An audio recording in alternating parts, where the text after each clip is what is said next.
Hello, I'm Rosella. Welcome back to my craft room.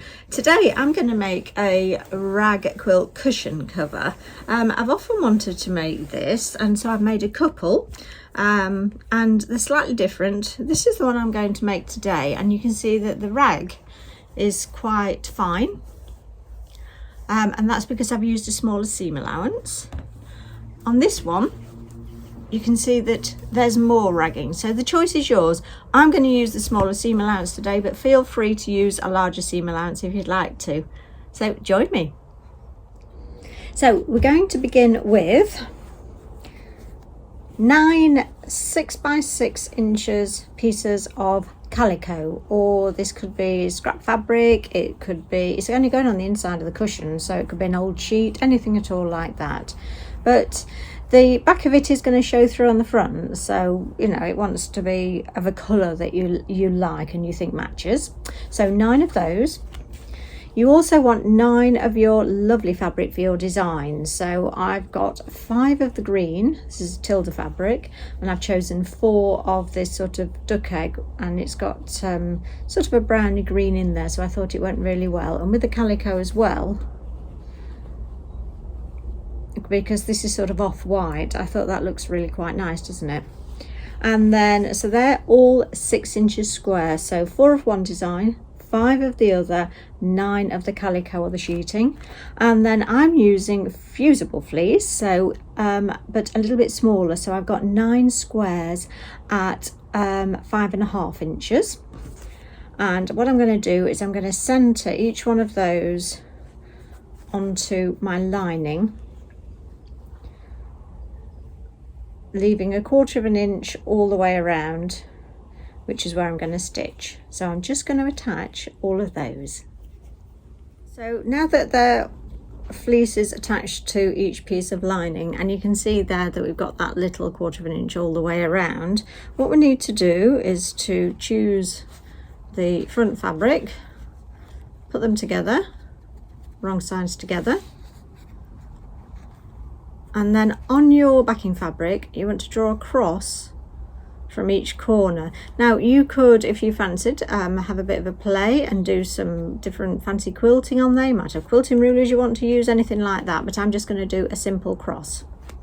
So to make it really easy, I'm actually going to draw it with an air erasable pen, and realise you can't see this at the moment, but I'll show you in a mo. I wonder if I brought it a little bit further back for you. There we go.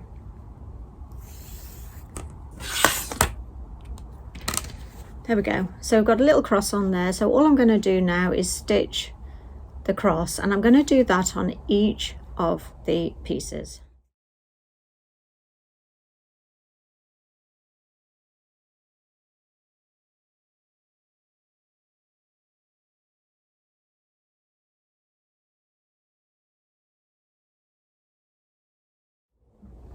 Okay, now we've got our pile of pieces, it's time to stitch them together. So this is really easy. You're just going to stitch wrong sides together. Actually, I've left let me get rid of these threads because they're only going to get in the way, so it's a good idea to get rid of them. Wrong sides together. Remember your pattern. If you need to lay it out on the table, lay it out on the table. So should I be laying this out on the table? Probably. Wrong sides, yes, wrong sides together, 1/4 of an inch seam, top to bottom.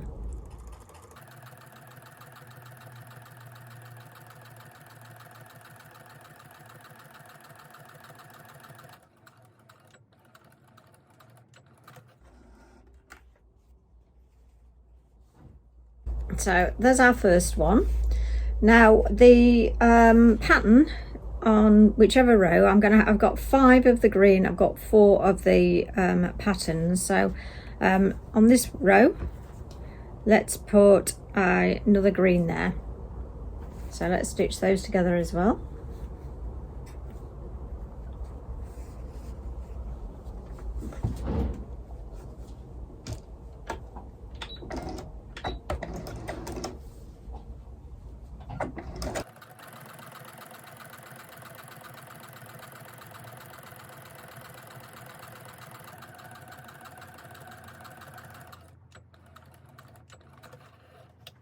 Okay, and again, get rid of those threads. And then what I'm going to do is I'm actually going to snip now. So really closely at the edge, and then you can afford to be a little bit further apart. Take care not to cut through your stitching. And just by snipping at this stage, it doesn't then become a large job at the end to cut the rag.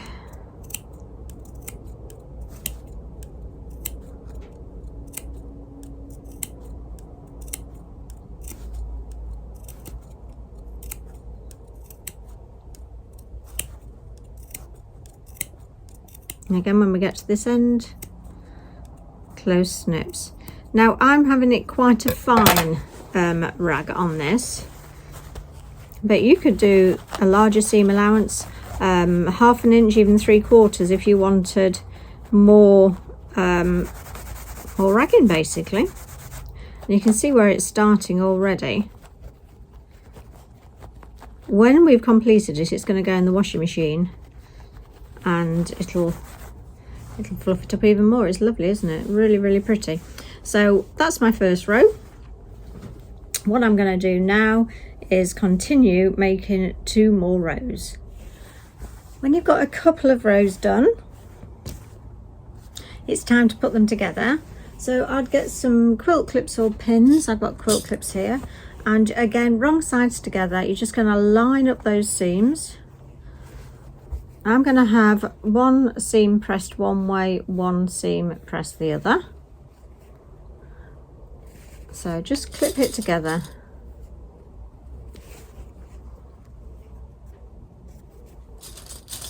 And this is a great starter project because it's a cushion. No one can really see if it doesn't line up entirely correctly, and that's okay. I'm happy with that. I'm not a quilter, as you may have guessed. There we go, all clipped together. So I'm just going to stitch down there as well, and then when I've stitched it, I'm then going to snip it. So there we go, that's our finished cushion front. How quick and easy is that? And if you look at the back now, isn't that going to make a beautiful, beautiful quilt if you wanted to extend it? I think it's just lovely. So all we need to do now is to attach a cushion back, and we could put a zip on there, we could put a ready-made one on there, or I'm just going to do a very simple envelope back. So the first thing I need to do is measure it.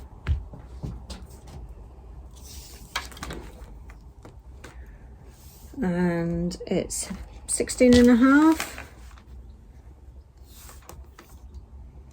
Yep, that's actually 16 3/4, so you can see exactly how inaccurate I have. So okay, oh okay, a little bit more down there. So 16.5. So I need 2 pieces 16.5 inches wide, and then one's going to overlap the other. So I'll just go and find some fabric. So I've got my first piece of my backing fabric, which is just a back quarter actually. So I've cut that to 16.5 inches by 10 inches, and then I've used about 1 inch of that to just turn over the top twice to neaten so that it doesn't fray. And then what I'm going to do, right sides together, I'm going to lay that on top of my cushion, and I'm going to stitch down here and down each side. My next piece I've cut to 16.5 by 13, and again use 1 inch of that just to fold over at the top, and I'm then going to lay that again wrong sides together, and I'm going to stitch it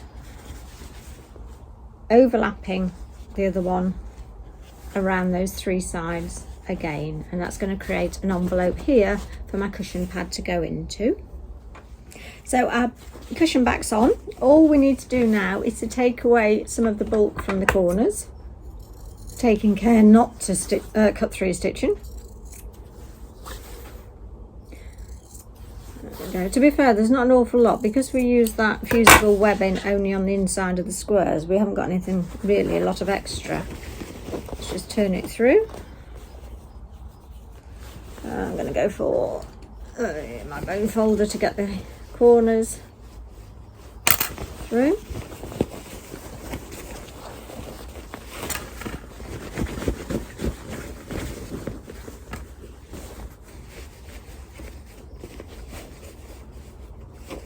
Then all we need to do now is to pop it in a zipped pillowcase in the washing machine. I forgot to put it in my last one in a zipped pillowcase, and it was just in a bag and it came out and I had fluff all over because a lot of fluff will come off. There we go. It does look super, doesn't it? So I'm just going to go off and wash this, press it, and then I'll come back. And there we have it. So that's our finished cushion. We've got the envelope back there and it's really, really pretty, isn't it? I really hope you enjoyed that. I hope you enjoyed making that. Please do subscribe to YouTube and hit the notifications so you know that when I'm back in my craft room, and you can join me, and have a great day.